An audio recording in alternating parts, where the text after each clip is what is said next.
Ever feel like learning really kicks in after class is over? You know, when you finally have the time to digest everything you just heard? Yeah, it's almost like you need that processing time. Totally. It's Yeah. like I just sat through an hour of lecture, but the real learning happens when I'm studying later. Right. So what if we flip that whole idea on its head?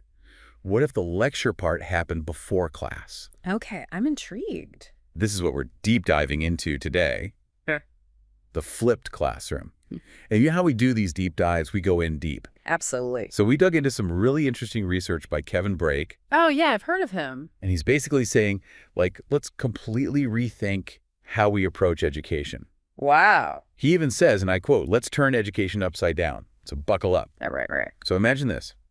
You're chilling in your PJs, sipping your coffee, and you're watching a video lecture. Sounds pretty comfy. Right. So that's the basic idea behind the flipped classroom. The lectures, the content delivery, that all happens outside the classroom, usually online. Okay, so then what happens in class? That's where the magic happens.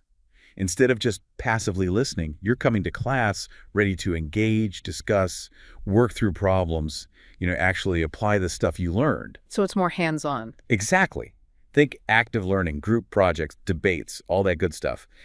And Brake's research suggests that this kind of active learning leads to, like, way deeper understanding and better retention. Yeah, it makes sense. When you're actively engaged, you're not just like zoning out. You're forced to think critically. Totally. And another cool thing Brake points out is the potential for personalized pacing. Ah, I see where you're going with this. Like, not everyone learns at the same speed, right? Yeah. Some people need a little more time to digest things. Others are ready to zoom ahead. So in a flipped classroom, can students kind of set their own pace? Exactly. They can rewind, rewatch, or even skip ahead in the pre-class materials. Mm. It's all about empowering students to learn in a way that works best for them. That's pretty awesome. But I do have a concern, and I'm sure a lot of our listeners are thinking the same thing. Yeah, what's new? What about the students who just don't watch the lectures beforehand? Isn't that a recipe for disaster? It's a valid concern. I mean, I remember being a student, and sometimes those readings just piled up. Oh, yeah. But Brake addresses this head-on in his research. He talks about the importance of making the pre-class content super engaging. So it's not just like recording a boring lecture and uploading it, right? Right. Think interactive videos, built-in quizzes, even gamification to keep students motivated. Gamification, like turning the lectures into a game. Exactly. There are all sorts of cool tools and techniques out there. And then in class, the teacher can quickly check for understanding, maybe do a quick poll or a short quiz, just to make sure everyone's on the same page. Okay, that makes sense. It's like a system of checks and balances to keep everyone accountable. Exactly. But let's be real, flipping the classroom sounds like a lot of work, not just for students, but for teachers too. Oh, yeah, for sure. It's a complete shift. Right. It's not just about flipping the content, it's about flipping the entire learning experience. And Brake really emphasizes the need for proper training and support for teachers. So teachers need the resources and the skills to create engaging online content, and then they also need to figure out how to facilitate these like more active in-class sessions. You got it. It's a big change, for sure. But a lot of educators are super excited about the potential. I can see why. It's like finally we can break free from those traditional lectures and actually get students excited about learning. Yeah.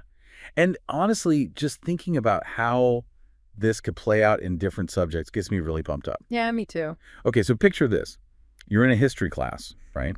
But instead of just hearing about historical events, you're actually debating them, like taking on different perspectives and arguing your case. Oh, wow. That would be way more engaging than just reading a textbook.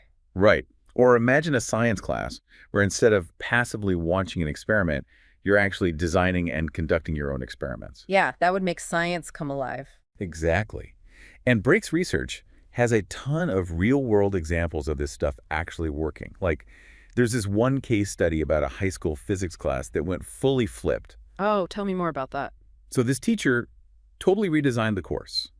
Students had all these different options for the pre-class content, like videos, interactive simulations, even podcasts. Nice. And then in class, they were doing all kinds of hands-on activities, building stuff, problem solving, you name it.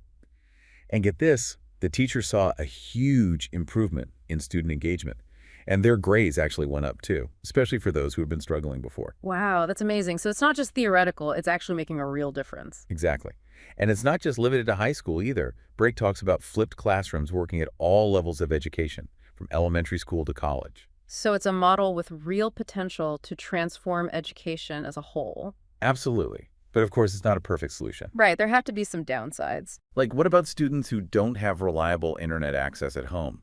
How are they supposed to watch those pre-class lectures? That's a huge issue. And Brake doesn't shy away from it. He talks about the importance of ensuring equity and access for all students. Yeah, for sure. He suggests things like providing computers or tablets for students to use at school. Right, or even having some designated time during the school day to catch up on the online content. Yeah, or partnering with community organizations to, like, provide free Wi-Fi hotspots or something. And even exploring offline options. Oh, yeah, like what about those kids who live way out in the country and don't even have internet service? Totally. Like maybe recording lectures on DVDs or putting them on flash drives. Oh, there you go. It's about being flexible and finding solutions that work for every student. I like that. It's not a one-size-fits-all approach. Exactly. So yeah, flipping the classroom isn't a magic bullet, but it's a really interesting approach with a ton of potential.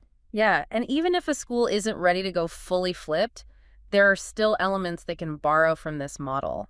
Oh, totally. Like even just incorporating more active learning into the classroom can make a huge difference. It's about moving away from that traditional passive lecture format and really engaging students in the learning process. I'm sold. I'm ready to flip my classroom. Me too.